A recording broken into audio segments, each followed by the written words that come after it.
My final guest. My final guest in 10 years has gone from being a struggling Scottish club singer and student to being one of America's most successful recording artists. Please welcome from Glasgow and now Los Angeles, Sheena Easton.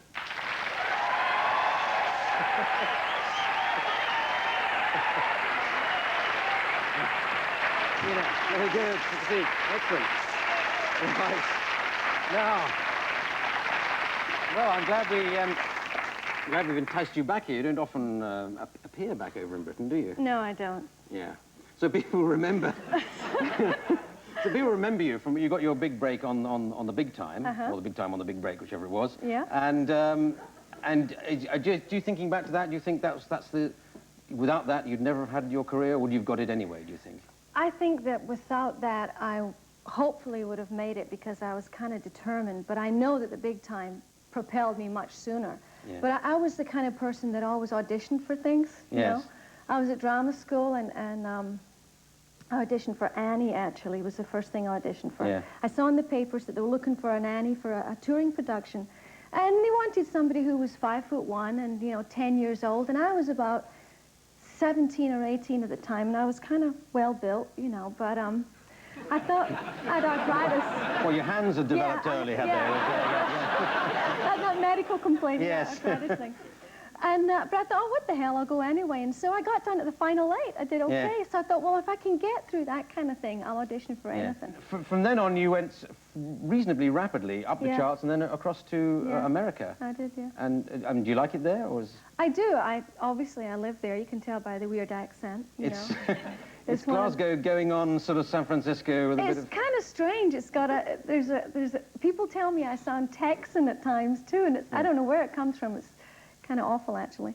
But, No, you must sort of pick up accents as you're flying over them. There's a bit of Tristan da Cunha in there, I think. Yeah. But,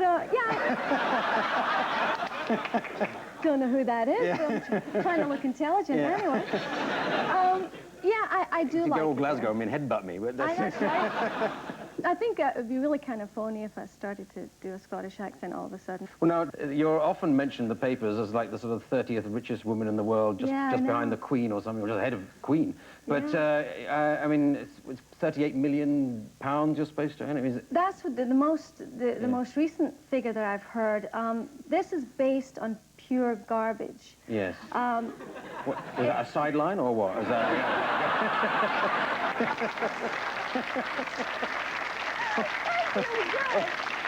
Are you just being hard on your act? I don't know. No,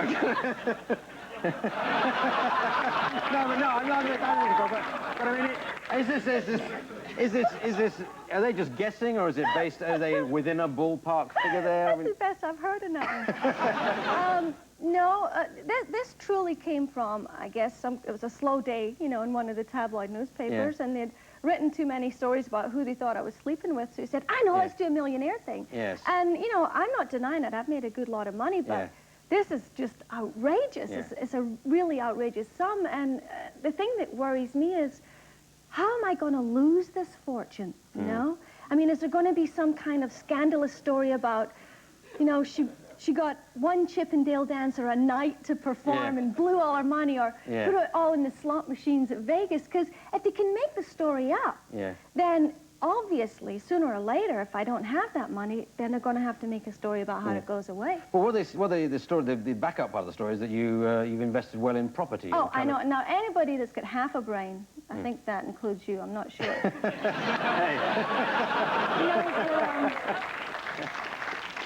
That's the Glasgow coming back, I think. That's right. What did it nut you on? I'm looking forward to it. Anyway, anyone's got half a brain. Knows that anywhere in the world, but certainly in Los Angeles, the real estate market, you know, is terrible. You can't... At the moment, it's pretty bad, isn't it? At the moment, it's really bad. Because you live under the H of Hollywood. Oh, so they say. So they say. I'm only going on what... I can't even see the Hollywood sign from my house. Oh, now, that's a shame. It'd be great to be under the H of Hollywood. You could just plug it in for your television, couldn't you? They've said so much about how I live. I've heard that I live in a huge mansion with a heart-shaped swimming pool. And then about a week later, I lived in a 2-up, 2-down semi next to truck drivers. Yes. Because I was such a nice girl, I hadn't forgotten my roots. Yes. So, neither are they, obviously, but well, where do you live then? What do you live? Let's not say what isn't true. What do you live in? A sort of small palace? no, or what? I'm a small stately home. I live in a really nice, decent-sized home on a good-sized piece of land. I do not have a swimming pool, I swear to God, because the last house I had a swimming pool, and I never used it. Well, I used it that one time, but can't talk about that. Oh, that sounds good. What was that one time? I can't swim, so, All right. you know, I don't have a heart. Not after that one time. We had to have the pool cleaned Now, out. talking of one time, there's the other story that... the other story, which I'm sure is not true, is circulated when you did some work with Prince. There was a suggestion that, well, I don't know, that you were a princess for the night or something, but... Princess for a day. Yeah. They're always trying to decide that if since I'm single now, and I've been single for quite a while, ever since my second divorce, they kind of hate that because, you know, they want to have you attached to somebody. So if I work with somebody, then they have me either having a torrid affair or getting married to them. And actually, I've got a few male friends in the business. And But is Prince one of them? I've got to press you on this. He is one of them. He is a good friend of mine. We worked together about, I don't know, 8 years ago, and we've stayed friends ever since. But the most recent one I just found out from my mother a couple of months back was I hear I'm getting married to Andre Agassi. Oh, great. That'd be nice. Yeah. Sometime before Wimbledon, I hear. So we'll keep you informed. So it'll be a mixed double at Wimbledon, you and Andre Agassi. That's a good story. Yeah, there you go. Yeah. I wonder if Prince is going to come to the wedding. Well, the other thing, apart from your Girl Next Door image, you did run into some trouble a few years ago with one of your records. Was it Walls? Isn't that an ice cream company? I don't know. Sugar Walls. Now that got banned by the vice president's wife or something? No, it didn't. Tipper Gore, however, you know, I must say that I'm a big supporter of her husband, but Tipper's taste is a little strange from time to time. Not in husbands, apparently. No, not in husbands. Cool, I'd go for her husband. Well, what was wrong with Sugar Walls? Oh, we'll have that in the papers tomorrow, then.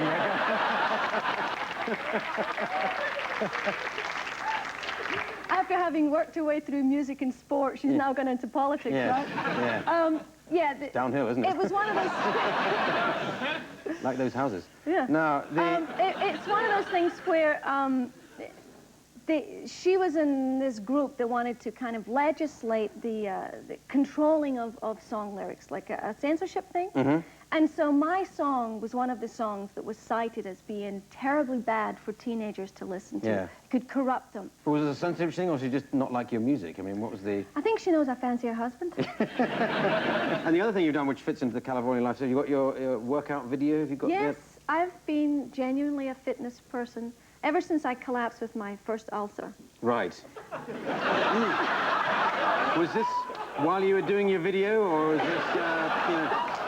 Just before it, Just before, I decided I better get in shape, and I stopped eating Mars bars and... Bounties. Bounties. And I started eating healthy and working out because I was just, you know, I didn't have enough energy to get through my day. So what's the video? It's the Sheena Easton workout video? Well, actually, I was the spokesperson, which just means the person that gets paid. Yes. For... you know what you're doing in this business, don't you?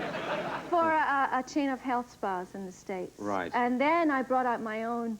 You're going to die laughing. See, I don't even want to say this because you'll have a great one-liner for this. Sadly, probably not, but... I did a stomach video. A stomach video? Yes. It was a... Well, you swallowed it? Or, It's the best I could come up with, I guess. What do? You put it on the video and you go like that? Or was that what's the... No, we're running out of time. You should have seen the view I had of that move. We'll look at that later on. Thank you very much, Sheena Easton. That's just time for me. Thanks to Liam Britton, Will Carling, and Sheena Easton. Me, Clive Ellison. Say good night. Good night.